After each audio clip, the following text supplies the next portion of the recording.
되느니라. 아멘. 네. 자, 오늘 본문의 말씀을 한번 먼저 이해를 해야 돼요. 먼저 항상 먼저 이해를부터 하고, 그 다음에 이해가 된 다음에 올바른 어떤 해석과 적용이 나올 거예요. 그래서 가장 먼저 성경을 읽고 우리가 접할 때는 먼저 이 내용이 도대체 무엇이야 하고 이렇게 먼저 이해를부터 해야 해요. 그래서 그 어떤 것도 이해가 되지 않으면은 올바르게 나에게 마침이 적용이 안 돼요. 그래서 먼저 이해를 하자. 어떤 내용과 단어를 좀 이해를 해야 돼요. 그렇게 하려면 먼저 여러분이 이제 오늘 본문의 말씀을 분석을 해서 해야 됩니다. 그래서 보면은 단락 구분을 좀 하시면 좋아요. 단락 구분. 이제 한 번 보고 두 번 보고 자꾸만 보면은 이렇게 구분이 돼요. 내용이 줄거리가 이렇게 묶을 수가 있어. 이렇게 묶을 수가 있어요. 그래서 19절부터 23절을 보면은 어떤 내용일까요? 여기 보면은 예수님께서 부활 후에 바로 첫째 날, 부활 후 첫날이죠. 여러분, 부활 후 첫날은 언제예요? 부활 후 첫날.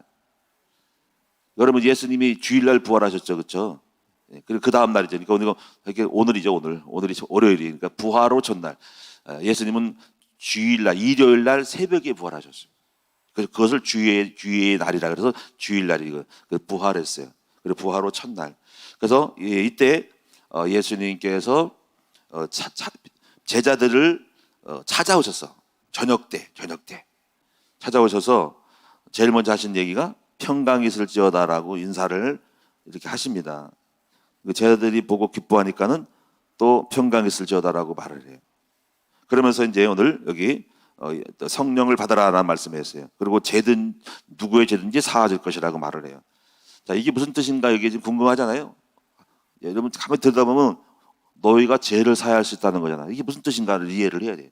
자, 두 번째 부분은 24절에 보면 도마의 이야기가 나와. 도마의 이야기. 근데 예수님이 있을 때는 그때 없었어요. 그래가지고 다른 제자들이 도마가 나중에 찾아왔을 때, 야, 우리가 예수님을 봤다? 했더니 나는 못 믿겠다. 거예요. 나는 예수님을 못 믿겠다. 그랬어요. 내가 손가락을 예수님의 못 박힌 손에 놓지 않고 못 믿겠다. 그런 거예요. 그랬더니 바로 이때 여드레가 지나가지고 도마도 한코 다 있을 때 문들이 닫혔는데 이때 여드레, 그러니까 8일이 지나서 그때 제자들이 있는 데 찾아보시면서 바로 이제 도마에게 약간 책망을 하면서 손가락을 내밀고 내 손을 봐라. 옆구리에 한번 넣어봐라. 그래서 하시는 말씀이 이제 믿음 없는 자가 되지 말고 믿음 있는 자가 되라 이렇게 말씀하시죠. 좀 책망을 하신 거예요. 자, 그래서 여기서 하고 여기서 이제 우리가 세 번째는 뭐냐면은 이 책을 기록한 목적에서 나와요. 책을 기록한 목적. 그래서 여기 30절에 보니까는 이 책을 31절에 기록한 목적은 너희가 하나님의 아들인 예수 그리스도를 예수가 그리스도이심을 믿어서 너희도 믿고 생명을 얻게 하려고 하는 것이다. 이렇게 말씀을 하고 있어요. 그래서 이것을 본문을 분석을 해보면 세 가지로, 첫째는 안식 후 첫날 찾아오셔서 성령을 받으라고 하셨고, 둘째 날에는 도마에 대한 이야기로서 도마를 의심을 하니까 너희가 의심하는 자가 되지 말고 믿는 자가 되라고 약간 책망하면서 권면하신 내용이 나오고, 세 번째는 이 책을 기록한 목적에 대해서 나와요. 자, 오늘 본문의 내용이 이렇게 단락을 구분을 하는 겁니다.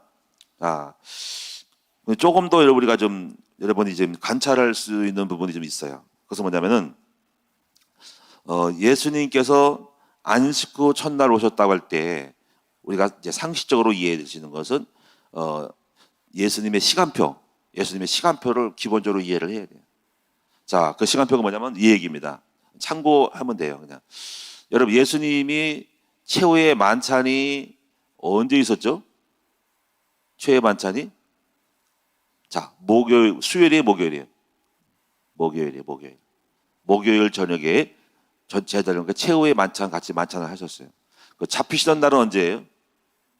목요일 그날 바로 만찬 하고 나서 바로 잡혀가셨어요. 그래서 이제 가야바의 뜰 이렇게 불려서 가야바 뜰에서 재판을 받았어요.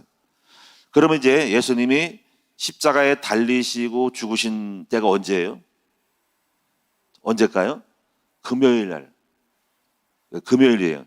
금요일 날 몇 시에 십자가 이제 못 박히셨을까요? 자, 그 성경을 한번 보겠습니다. 이거 잠깐 접어두시고. 자, 이게 언제냐면은,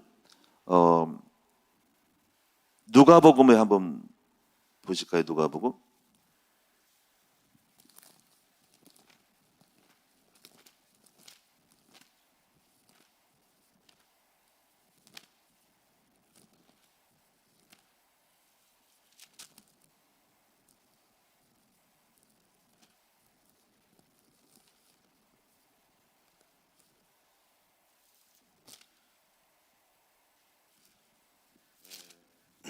제가 찾아놓은 게 있는데,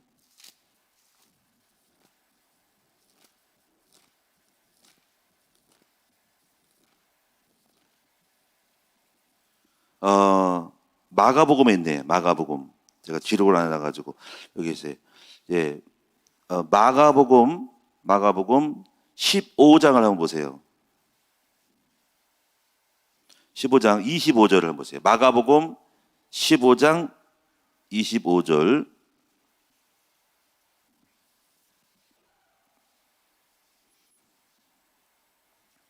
자, 마가복음 15장 25절 찾으셨죠? 한번 읽어보겠습니다. 15장 25절 시작. 때가 제3시가 되어 십자가에 못 박으니라. 여기서 제3시가 몇 시예요? 제3시는 항상 그 신약 성경에는 플러스 몇 시간을 더하라 그러세요? 6을 더하라 그랬어요. 6. 그죠? 6을 더해. 그러면 제3시에서 플러스 6을 더하면 몇 시? 9시. 오전 9시에 밤새도록 재판 받으시다가 금요일 아침 9시에 십자가에 달리셨어. 그래서 달리셔가지고 언제 숨이 끊어지셨을까? 돌아가셨을까? 그거는 34절에 보면 나와요. 자, 33절부터 34절까지 보시면 제6시가 되매 온 땅이 어둠이 임하여. 이건 제6시는 몇 시예요? 플러스 6을 더하면 12시. 12시에 갑자기 하늘이 깜깜해졌어. 금요일 날 12시에. 정오. 그다음에 이제 34절에 뭐예요? 제9시에 예수께서 크게 소리 지르시되 엘리 엘리 라마 사막다니 하시니 이를 번역하면 나의 하나님 어찌하여 나를 버리셨다니까 하고 37절에 예수께서 큰 소리를 지르시고 숨지시니라. 그럼 여기서 제9시는 몇 시예요? 자, 9 더하기 6은 15. 그쵸? 15니까 12를 빼면 12 빼죠, 오전. 나머지 남는 게 뭐예요? 3. 오후 3시다. 이거는 잘 아셨죠? 여러분이 이제 예수님이 이제 오전 9시에 십자가에 매달리시고 12시에 하늘이 깜깜해지고 오후 3시에 돌아가셨다 이거지. 그게 금요일 날 오후 3시에 숨이 끊으셨다. 자, 그러면 이제 또 보세요. 그러면 금요일 날 오후 3시에 들어가시면 금요일 날 남은 시간이 몇 시예요? 몇 시간이에요? 9가 남죠. 9시간에서 3을 빼니까 9가 남죠. 그렇죠? 그러니까 금요일 날 십자가에 죽으신 지 이제 3일 만에 돌아왔다는 말은 우리가 말하면 긴 시간 같지만 사실은 자, 금요일 날 3, 토요일 날 24. 그렇죠? 그럼 합하면 얼마예요? 24 플러스 9를 더하면은 33. 33 플러스 주일 날 부활하셨잖아요. 그렇지? 그럼 새벽 몇 시 정도? 새벽 한 5시 잡을까? 그죠? 정확히 제가 파악을 못했어. 한 5시 정도 합시다. 그러면 새벽 5시면은 플러스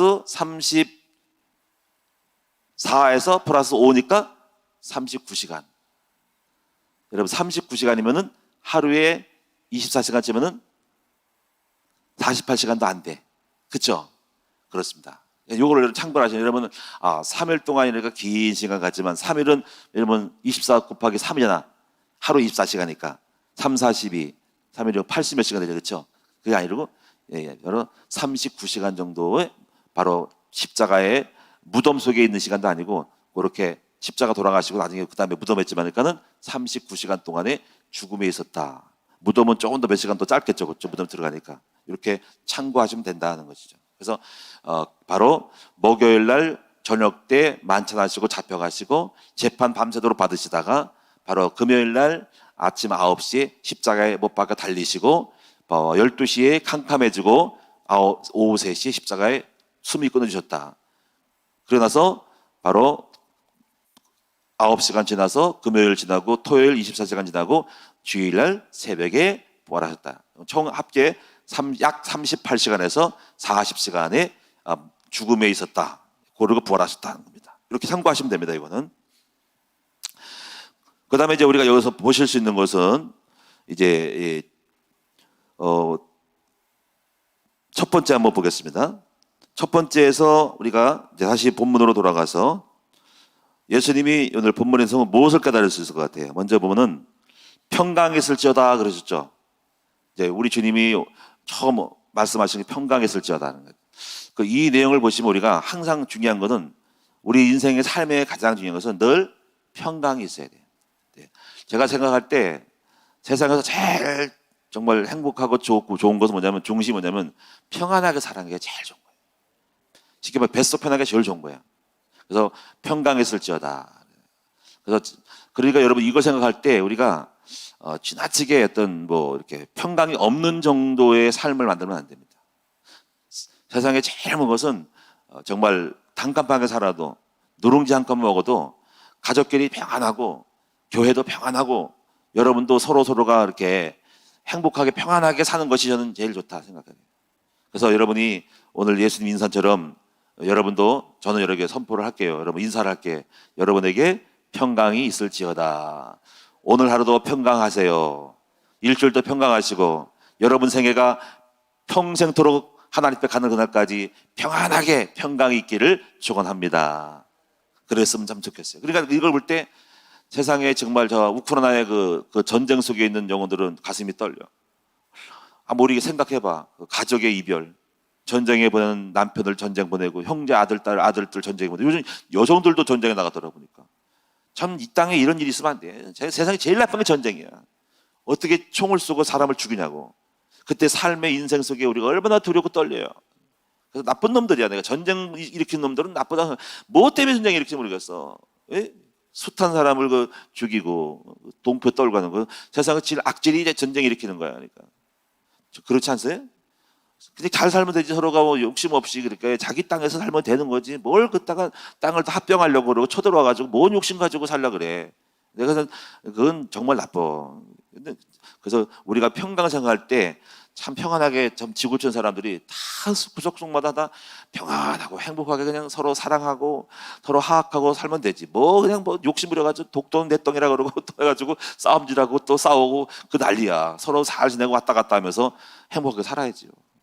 그래서 로마서 14장 17절에 보니까 이렇게 말씀했죠. 하나님의 나라는 먹고 마시는 것이 아니야. 뭐라 그랬죠? 의 그리고 평강과 희락이라. 이게 참 중요해요. 여러분들 기억하세요. 로마서 14장 17절 의 서로 사이좋게 잘 지내고 평안하고 그리고 희락이 뭐니까 기쁠 희자 즐거울 날 기쁘고 즐겁게 웃으면서 행복하게 사는 것이 그것이 천국이 아니겠어요? 무엇이 천국입니까? 그렇죠? 여러분이 즐겁게 서로 사이좋게 지내고 함께하는 사람끼리 가족끼리 만나서 웃고 재미있게 살아야 돼. 뭘 싸우고 서로 죽일 듯이 이렇게 미워하고 어쩌고저쩌고 그럽니까? 제일 중요한 게 평강을 의롭게 평강하게 화평하게 즐겁게 사는 것이 최고다. 우리 큰남부 우리 성도들은 이렇게 사시기를 평강하게 사시기를 즐겁게 사시기를 주님의 이름으로 축원합니다.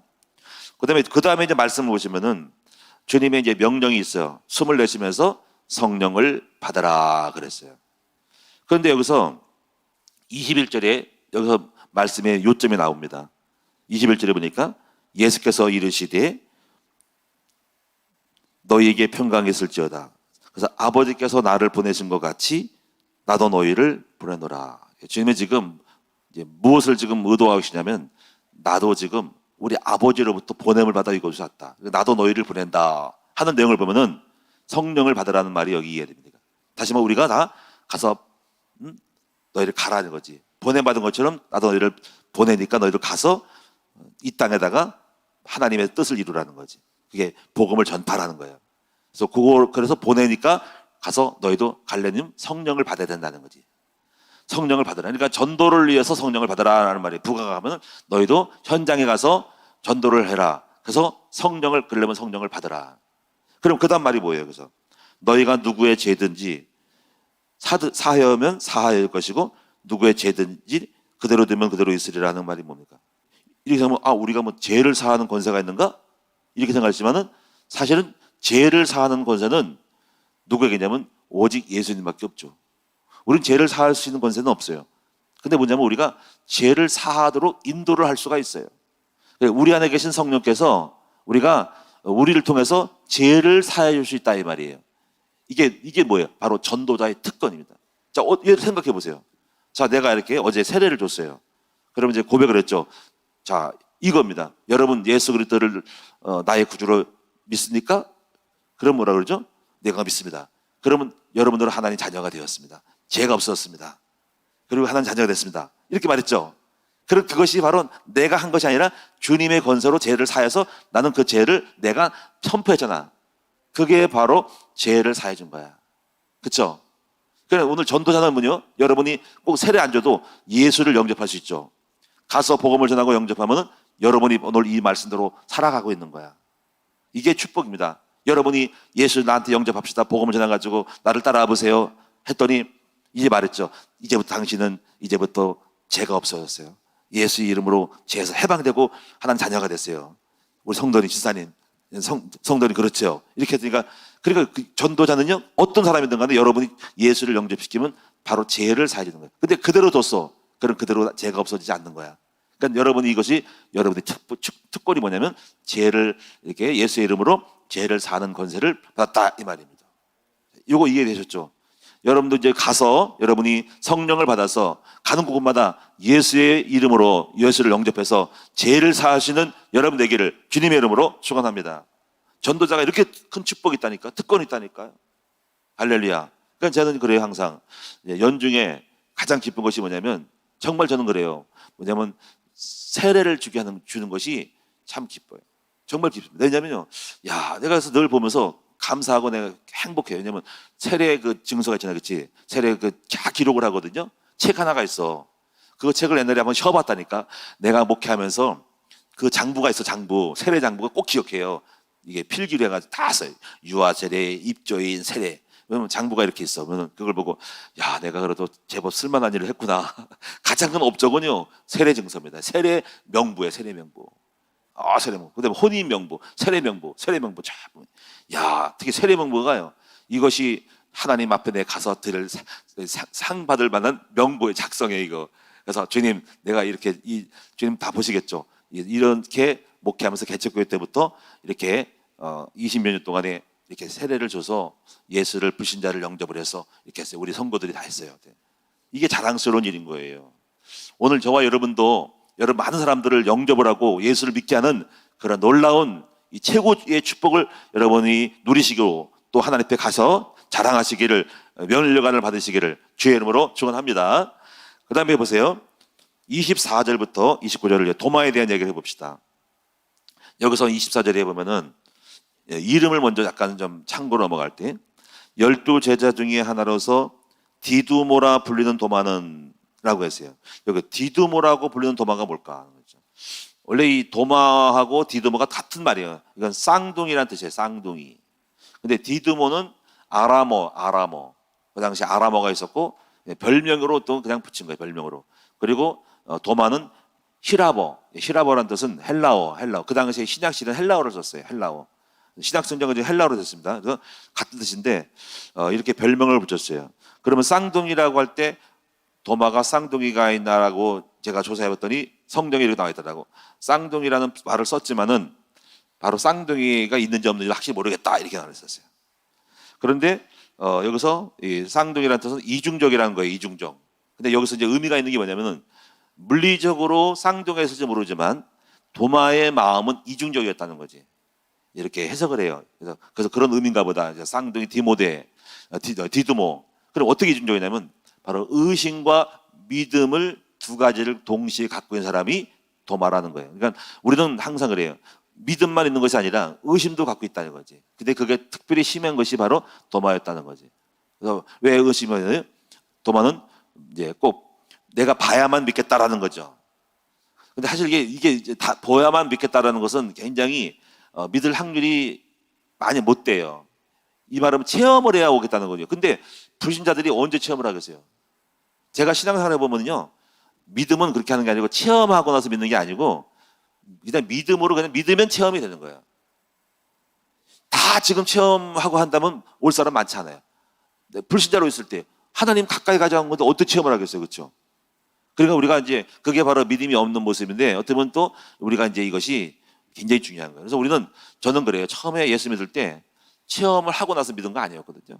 다만 내가 마음속에 그냥 믿어보자. 뭔가 조금 느낌은 왔지. 근데 거기서 체험 많이 하고 믿은 게 아니라 한번 사모해보고 한번 따라가보자 했더니 그 다음에 체험을 했지. 내가 체험한 다음에 믿음을 들어간 거 아닙니다.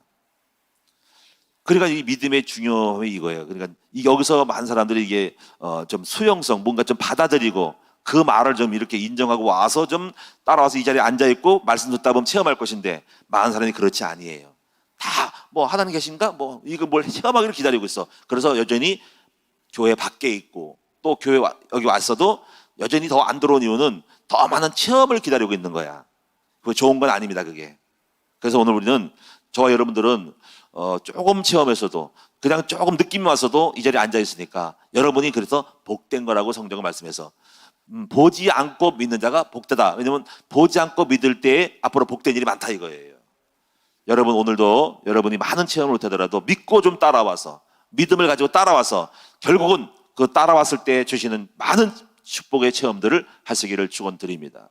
그래서 오늘 여기 도마에게는 조금 약간 주님이 책망 비슷하게 하신 거죠.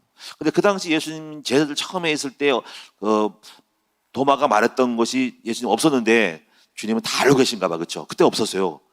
나중에 늦게 와가지고 제자들에게 말하시니까 예수님 우리 봤다니까는 그때 예수님 없었거든요. 근데 그때 그걸 어떻게 아시고 그 다음에 왔을 8일 만에 왔을 때는 도마에서 그걸 아시고 직접 손가락에 넣어보라고 이렇게 해서 체험에 대한 걸 말씀하면서 책망하면서 했으니까 참 주님은 모르시는 것이 다 없으시는 걸 알 수 있죠. 그래서 이제 근데 그렇다고 해서 도마가요 잘못된 게 아니고 나중에 이걸 깨닫고 나서 믿음 있는 자가 됐어요. 그래가지고 도마는 어디로 갔냐면요, 많은 제자들이 이제 소아시아하고 마게도냐 유럽으로 갔거든요. 그 도마만 어디로 갔냐면 동쪽으로 갔어요. 동쪽. 그래가지고 시리아, 동쪽 시리아, 페르시아 그래가지고 어디까지 갔냐면 인도까지 갔어. 인도. 그래서 인도에 복음이 들어갔어요. 인도에. 그래서 인도에 성도마 교회가 있어요. 그리고 거기서 순교했어요.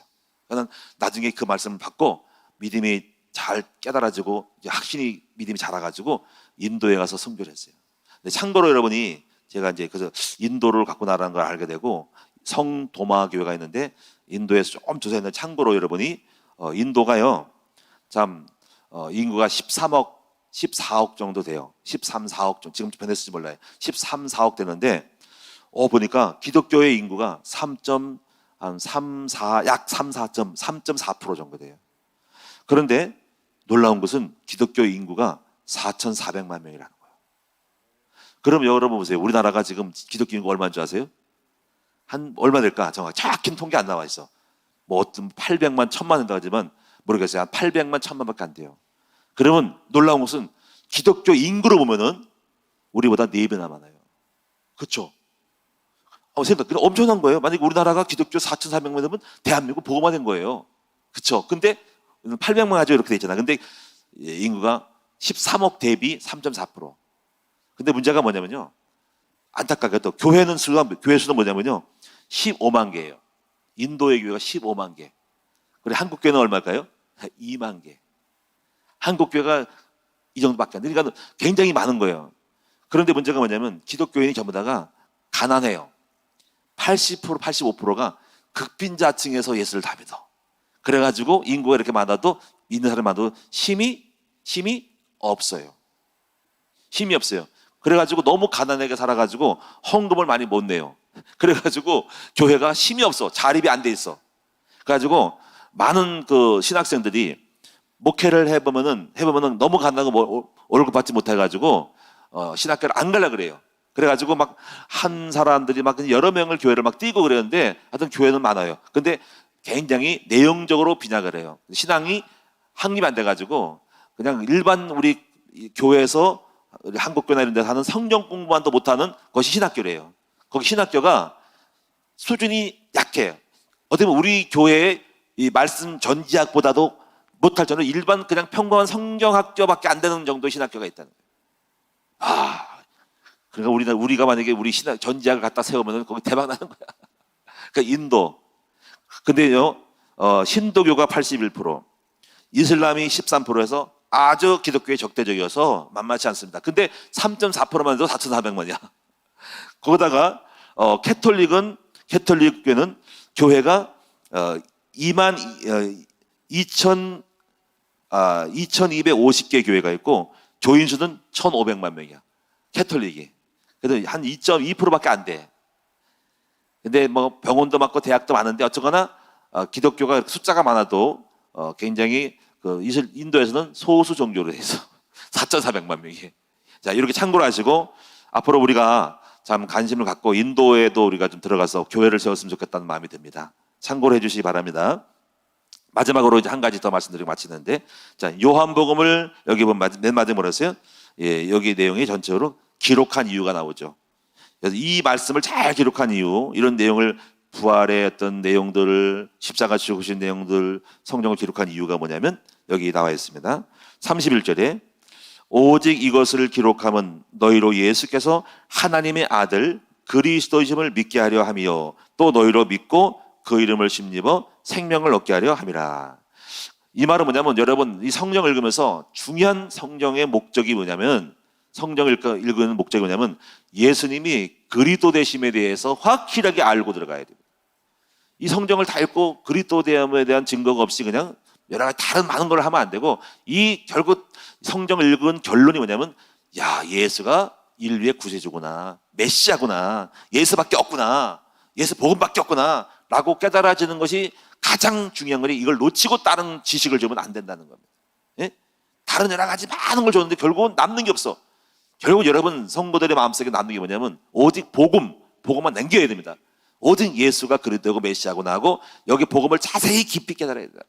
그래서 여러분 예수님이 왜 구세주가 되는지 그리고 예수님이 죽으신 후에 우리를 보혜사 성령이 왜 오시는지 이 복음을 정확히 깨닫게 해주는 것이 목적인 거예요. 왜 그렇게 할까? 그래야만이 너희를 믿고 그 이름을 힘입어 내가 생명을 얻고 다른 사람도 생명을 얻기 때문에 그런 거예요. 여러분 복음 깨달아야 살게 되는 겁니다. 자, 결론입니다. 이제부터. 자, 오늘 우리는 이 본문을 통해서 저는 이렇게 생각했어요. 세 가지 하나님의 뜻 세 가지가 드러났습니다. 첫째 뭐죠? 첫째는 뭡니까? 여러분이 성령을 받아서 전도자가 되어서 많은 사람들의 죄를 사해주는 그러한 전도자의 축복을 누리는 여러분 되셔야 돼요. 그러려면 성령을 받아야 돼요. 오늘 여러분이 성령 충만 받아가지고 담대하게 복음을 전해서 가는 곳마다 많은 사람들의 죄를 여러분이 사해주는 예수님의 제사함의 권세를 가지고 누릴 수 있는 선포하는 여러분 되기를 축원합니다. 두 번째 도마에게 하신 말씀을 명심해서 꼭 보고 믿으려고 하지 말고 그래서 믿음 없는 자가 되지 말고 안 보고도 믿는 믿음 있는 자가 되셔서 이제 여러분이 마지막 도마가 깨닫고 전도자가 된 것처럼 믿음 있는 자가 되시는 여러분 되시기 바랍니다. 그래서 그러면 안 보고 안 봐도 꼭 보지 않아도 체험 안 해도 여러분이 믿음을 가지고 적절히 믿는 믿음을 가지고 도전하고 순종하고 나아가는 여러분 됐으면 좋겠어요. 어떻게 보면 오늘 여러분이 의심을 하고 깊이 안 들어올 수도 있거든요. 여러분이 신뢰하고 믿고 말씀을 믿고 그대로 한번 순종을 해보시라 그 말이에요. 자, 마지막 세 번째, 여러분도 예수가 그리스도 되심을 잘 설명하고 증거해서 여러분을 통해서 많은 사람들이 생명을 얻게 하는 놀라운 이 축복들을 이룰 수 있는 여러분 됐으면 좋겠어요. 이 세 가지가 여러분 오늘 아침에 기도 제목이 되시기 바랍니다. 기도하겠습니다. 살아계신 아버지 하나님, 오늘도 따뜻한 날씨 가운데서 이렇게 새벽 예배 나와 기도하니 감사를 드립니다. 오늘 부활 이후에 주님이 나타나서 이제 우리에게 평강했을지어다 라는 말씀처럼 우리가 평강하기를 원하고 성령을 받으라는 것처럼 오늘 아침에 성령을 받아서 담대히 복음을 증거하는 전도자가 되어져서 가는 곳곳마다 많은 사람들의 죄에서 해방시키는 제사함의 축복의 전도자가 되게 하여 주시기 원하고 그리고 우리가 아버지 믿음 없는 자가 되지 말고 믿는 자가 될 수 있도록 만들어 주시고, 예수가 그리스도임을 증거하여서 많은 사람들을 살리는 생명의 운동 전도자가 될 수 있도록 만들어 주시옵소서. 오늘도 행복한 하루가 될 줄로 믿습니다. 오늘도 좋은 소식이 있을 줄로 믿습니다. 오늘도 하나님 모든 문제가 풀어지고 해결되어지는 축복의 하루가 될 줄로 믿습니다. 오늘도 감사하고 평강한 하루가 되게 하여 주시옵소서. 그리고 오늘도 귀한 예물로 드립니다. 드린 종들을 하나님이 다 아시고 기억하여 주셔서 넘치는 은혜를 베풀어 인도해 주시고, 모든 아버지 질병을 고쳐주시고 마음의 소원을 이루어 주시오며, 가정이 회복되어지고 경제가 회복되어지고 자녀들의 문제가 해결되어지고 간절히 기도하는 그 예물 속에 담겨있는 간절한 소원들이 빠짐없이 하나도 땅에 떨어짐없이 다 성취될 수 있도록 복을 내려 주시옵소서. 모든 것을 감사드리며 우리 주 예수 그리스도 이름으로 축복하며 기도드리옵나이다. 아멘.